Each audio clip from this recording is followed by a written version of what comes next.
Hi, and welcome to Tea and Tournaments. My name is Lisette Leberger. I've been in the SCA for almost 20 years and in MOL for almost as long.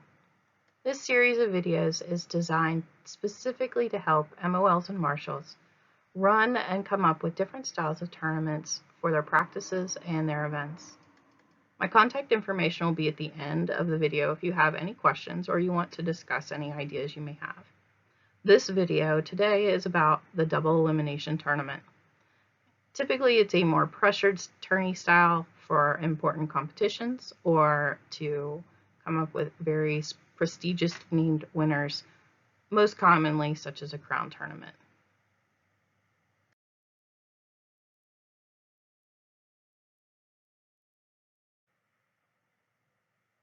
As always, you need to plan and talk to your marshal and your MOLs on how your tourney is going to run, no matter what format you are using. You need to know how your pairings are going to be announced, who's going to report the results to the MOL table, and how you're going to make any sort of adjustments if necessary if your number of combatants does not fit the original plan. This is a very general organization and communication idea, but this is the foundation on having a successful tournament. So what is an elimination tournament? Elimination tourneys are designed to decrease the number of participants for a specific number of rounds until there is just a single victor left. Why do we use them? They give us a clear winner, they're a widely recognized format, and they're fairly easy to follow. Now, setting your initial pairings for a double elimination tournament can vary depending on the type of tournament or event that you are working at. If it's a very low-key, low-pressure type of event, you might simply just alphabetically set your pairings based on the names given on your sign-in list. You might pair them from the top to the bottom of your sign-in list of the order that they signed in with. You could have an impartial person set the pairings if they don't know who the combatants are, or you can write a name on an index card and fan them out on the table or in your hands and have that person draw. If it is a more prestigious tournament or event, you may want to consider the order of precedence. And this is done by seeding your highest ranking combatant down to your lowest ranking combatant in a specific order. We are going to visit the order of precedence in this video, so if you're curious about that, please pay attention. This is typically used for crown tournaments or things like that. Because single and double eliminations take your pool of fighters and reduce it down to a specific single winner, your numbers of your combatants do come into play. All of our fighting is recorded on a tourney bracket or a tourney tree, and there's a specific number of spaces for fighters' names. Whenever we have the perfect number, it's called a perfect tree.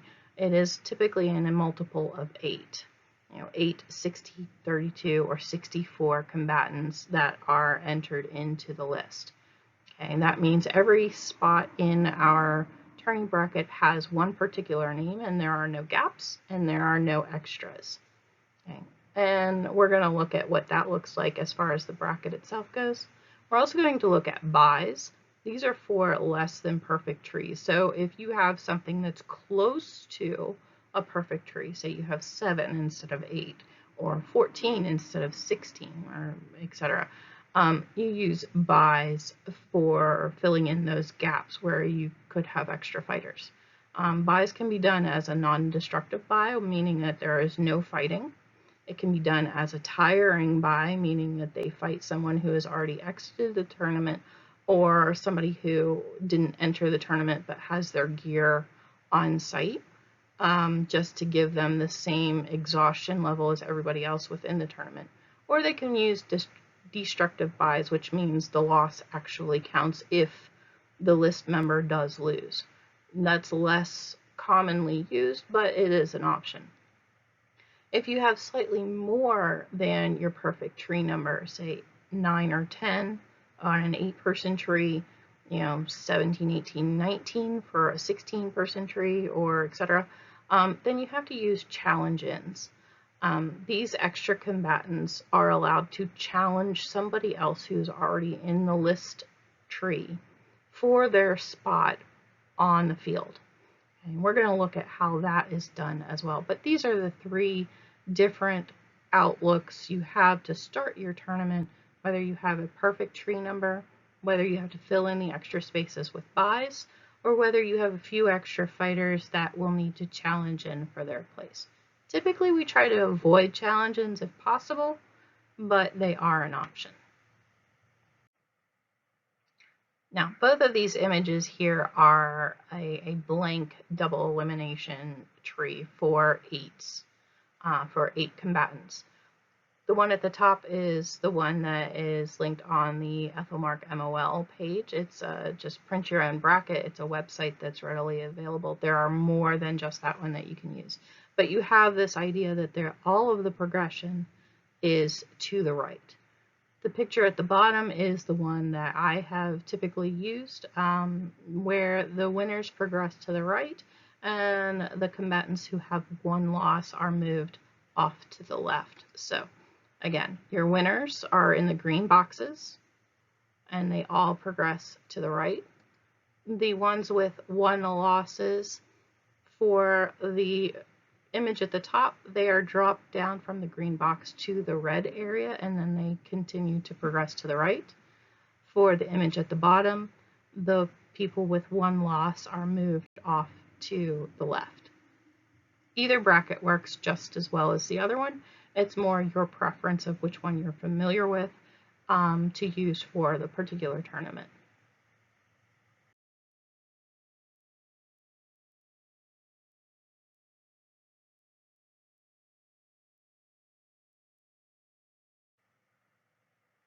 Now I'm going to use that lower landscape bracket where our winners will move off to the right and our one loss crew will move off to the left.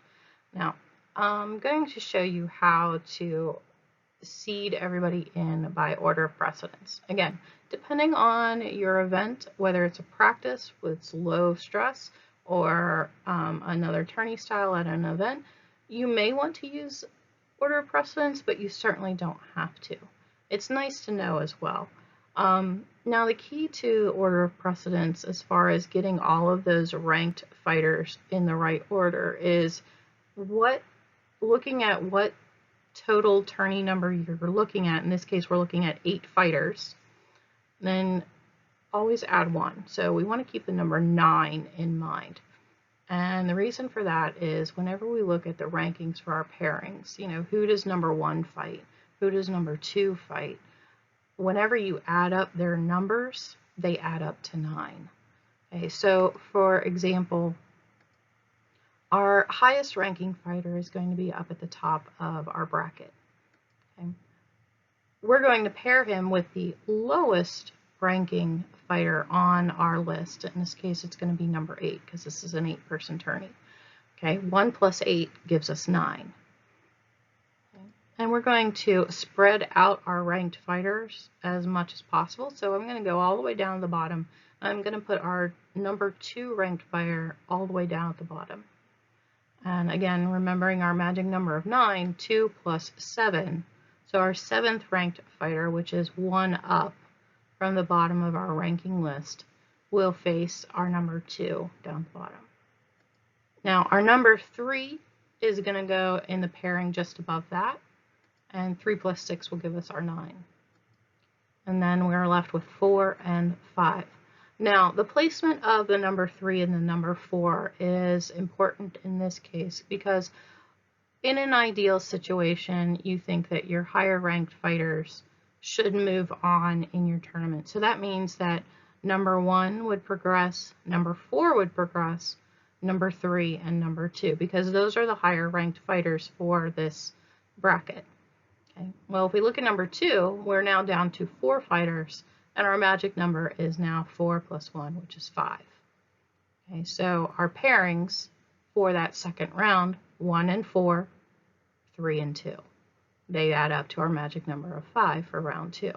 So that is how a order of precedence goes as far as distributing your ranked fighters throughout the tournament bracket as much as you possibly can. Again, not super important unless you're doing a prestigious tournament or event, but it is good practice if you ever want to try to run a ranked OP double elimination. So let's look at the actual double elimination itself, the bracket. All right, so I've taken our 8-person double elimination bracket and I've filled in some names. You can see the ranking order there. Now, I'm not saying that this is completely correct, but you know, I've got Duke Scrappy up here at the top, Count Vinny in number 2, and we go all the way down to Daphne, who has no title. So this is how a general OP order looks like. Again, you don't have to use OP. You can do 52 card pickup. You can have random pairs. You can pair them by how they signed in at the list field. That is entirely up to you and how the tournament is supposed to run. So, but now let's look at how this tournament does actually run. Again, just as a reminder, our winners are going to go to the right. Our one-loss crew will progress to the left, and this is a double elimination, so they have to lose twice to be eliminated from the tournament. The only exception to that is whenever we get down to round 5, and I'll explain that when we get there. So our winners are going to follow that green arrow and go to the right. Our one-loss crew will move to the left. So we've gotten our index cards, we've sent them out to the list. The list is ready to run round 1. And then our cards are going to come back, hopefully with the way that we have communicated with the with the marshal. And we start filling in our bracket based on who won and who has their first loss. So Duke Scrappy has 1. That means Daphne has moved to the 1-loss side. And we're going to go through and just fill in the other couple of bouts. We've got Lord Louis, defeated Baroness Velma, Sir Scooby, defeated Squire Shaggy, and Fred the Fair was victorious over Count Vinny. Okay, so now we've gotten through first round. Now, we're going to go ahead and do our second round, but we're going to do the second round on the 1-loss side first, because the 1-loss side, people end up having a few more rounds to go through if they want to get all the way back over to the winner's side. So we have Squire Shaggy and Count Vinny. We're going to say that Vinny was victorious. And then we have Daphne and Baroness Velma, and Daphne also won. Now at this point, we have these empty lines under Daphne and Count Vinny. And that's because they need to be filled in with the next round of 1-losses from the other side of the bracket. So we're going to come back over to the right-hand side of the bracket, and we're going to run round 2. So Duke Scrappy and Lord Louis. Duke Scrappy is going to be the winner. And then Lord Louis now has his 1 loss. So he's going to move across the bracket over to the 1-loss side. Now, on my bracket in particularly, it has some notations in the corners. You can see where those notations are. It will tell you what round you are, what bout number it is, and the winner and loser and where they're going to go. So if you look at this one, this is round 2, bout E. And you look over to the other side under round 3, because that's where we're going to go.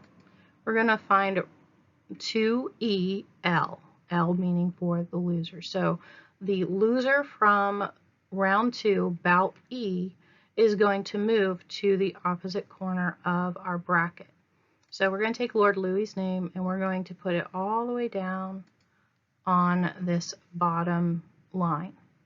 Okay, and this is done so that whenever we have the crossovers and the losers coming in from further rounds into the tournament, that we try to avoid rematches as much as possible. Okay, so Lord Louis could have faced Baroness Velma up here.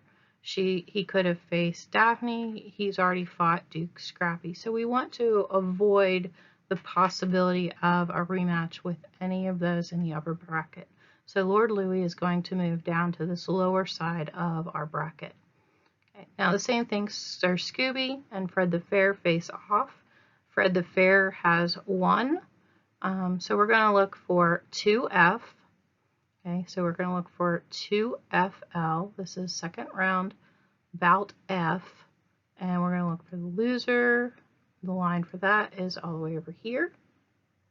So we're going to take the loser from the Sir Scooby Fred the Fair bout, and we're going to put Sir Scooby's name over here on our one-loss crew. Okay, so at this point, we've gotten through both rounds 1 and 2 on both the winner and the loser side of the bracket. Now at this point for round 3, again, this is going to be on the one-loss side. We have to progress these rounds out a little bit more before we get to the semifinals in round 4. You notice these unattached bracket lines under Duke Scooby and Fred the Fair. These are the ones that have to cross back over from our one-loss crew. So Daphne and Sir Scooby. Sir Scooby is going to be victorious, and if we follow our little notations here, we have round 3, bout J, winner. So we're going to look for this on the other side, and that happens to be round 3, bout J, winner, must win twice. Okay, now this is because this is a double elimination tournament. Sir Scooby has already lost once. Fred the Fair has not. So Fred has to lose twice to be put out of the tournament, meaning that Sir Scooby is going to have to win twice. Now, under normal circumstances, when this crossover happens, we try to avoid any rematch whatsoever, but sometimes it's unavoidable as well, especially whenever you're only using an 8-person double elimination. If we used a 16-person double elimination, that rematch is not likely to happen. Okay, so I'm going to bring Sir Scooby's name back over here, and then we're also going to look at Lord Louis and Count Vinny. Okay, let's say Count Vinny 1. Again, he is round 3, bout K, winner, and he's going to come up under Duke Scrappy's name. Again, he must win twice because he already has 1 loss. Duke Scrappy does not have any losses, so he has to lose twice to be kicked out of the tournament. So let's bring their names back over here. Again, you would try to rearrange some of these crossovers so that you will not have a rematch. But in this case, we do have a rematch between Fred the Fair and Sir Scooby. You could have switched them and put Sir Scooby up here with Duke Scrappy, but then Fred the Fair would face Count Vinny again anyway.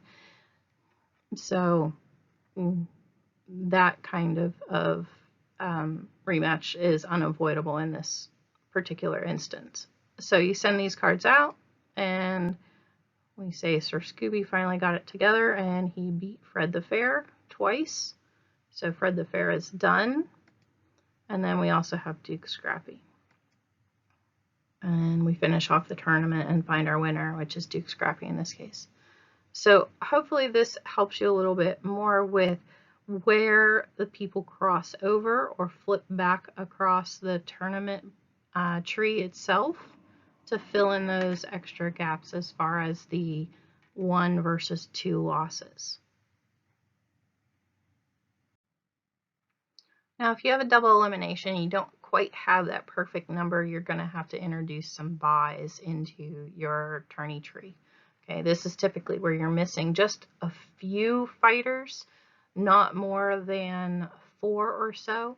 Now, depending on how your marshal wants to run the tournament or run your practice, you can decide whether these buys are going to be destructive or non-destructive or just tiring buys. So let's look at our tourney tree here. if I bring in our numbers, not meaning the order of precedence, but, just our tourney people. Let's say we had 7 fighters sign in to our tournament today. Our tournament is normally based on an 8-person tree. We only have 7, so the 8th spot is given the bye for the first round.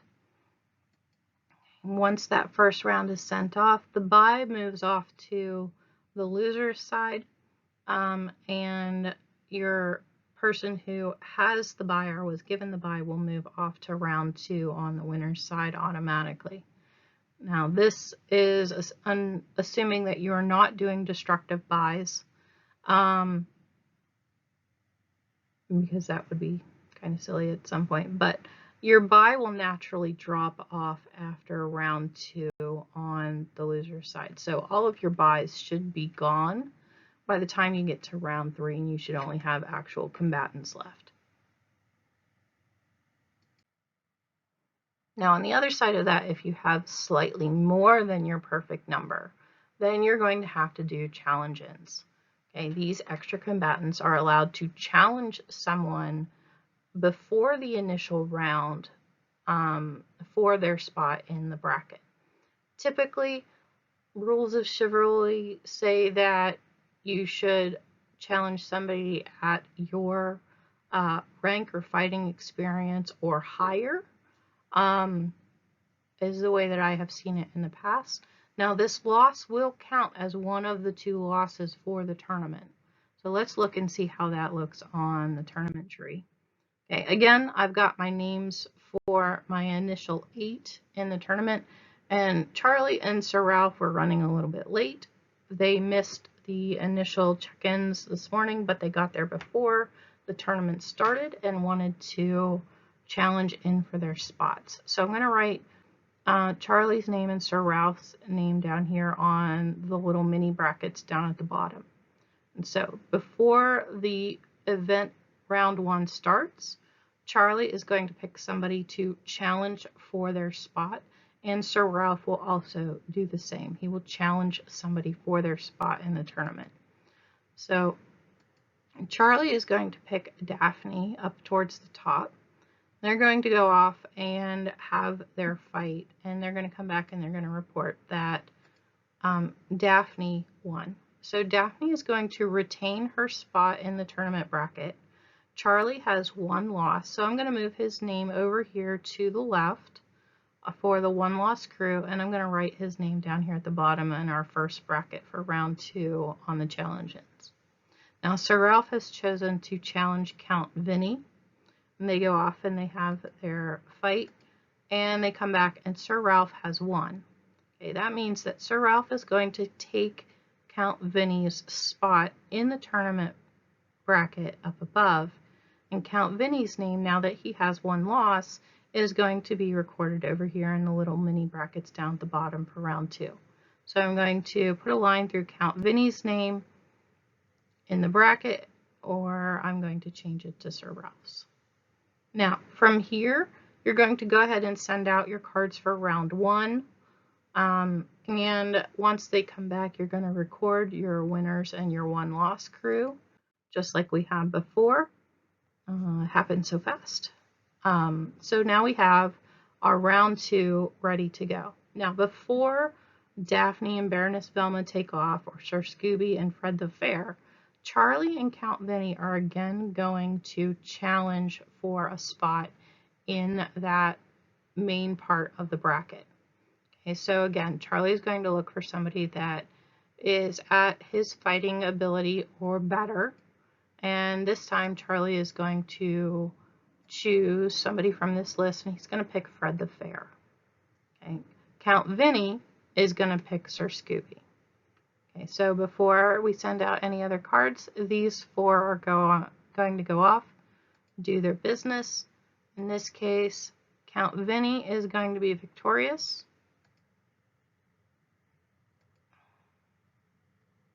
I'm going to replace his name up in the top. I'm going to take Sir Scooby's out. I'm going to put Count Vinny's in the bracket.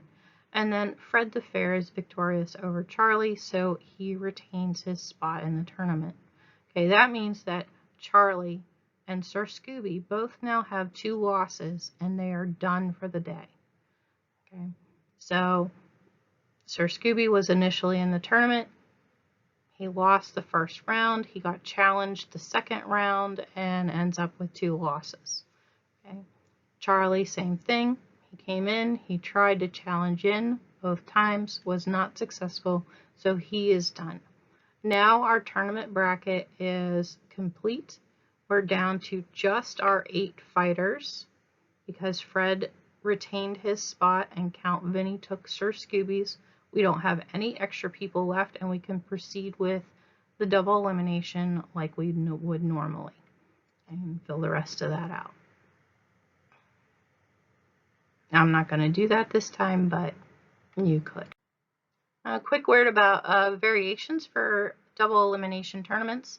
One popular one is Atlantean Speed, another one is a Warlord tournament. They are far easier, both of these, on MOLs. They don't really have to record anything other than signing people in and then who wins. Okay, so for Atlantean Speed, we will start talking about that. The marshal on the field will take everybody out there and line them up and pair them up. And after the first round, he kind of splits the field into 2 groups. Okay, so we have 2 fields. We have our winners on one side and we have our 1 loss on the other side. Okay, as people continue to fight, they just find somebody else within their part of the field and they fight, and then the person who loses moves over to the 1 loss field. Now the same thing happens on the 1 loss field. They pair up and fight, and whoever loses, because this is a double elimination, they are now done. So they continue to fight with the no loss field losing half of its number every round until you're down to just a single fighter with 1 loss and a single fighter with no losses. Now these kinds of tournaments can occur very quickly if they're run pretty well. If you're running them as a single elimination, you can do this too. Even with a large number of fighters, you can do an Atlantean Speed in under an hour, even with like 60 plus fighters. Now the other type that I mentioned is a Warlord. Instead of people exiting the field, they stay. And the premise of this is whoever wins becomes the commander or the warlord. So again, you're going to have all of your fighters on field. They're going to pair up and have their fight. But instead of separating into 1 loss and no losses, they're going to form a team of 2. Okay, the one who won the first round is going to be the commander or the warlord, and the other one is basically going to be his man-at-arms or his vassal for this tournament. They go off and they find another pair of 2, and they fight. And then whichever pair wins, the commander or the warlord retains that commanding position, and the other 3 in that group become their fighters for their unit. And it keeps going like this. Groups of 4 fight to make groups of 8. Groups of 8 fight to make groups of 16 until you have 2 large bands of fighters in a melee type scenario. Okay, so warlords are fun to watch. They get to practice their leadership, their command skills, as well as practicing within a fighting unit. Variations can be encouraged through different weapons forms for both rapier and for rattan fighting, and try to pair up with different people and things like that. So double elimination does have some variations. Atlantean Speed and Warlord tournaments are 2 of those.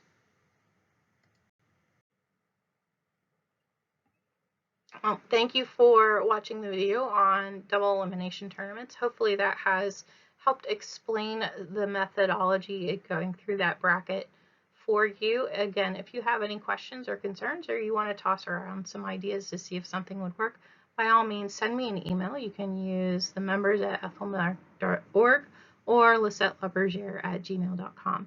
And in King's Crossing, so somewhere south of Barony of Debatable Lands and somewhat north of Misty Highlands. So if you're ever in the area, let me know so I can come be part of a practice or a tournament.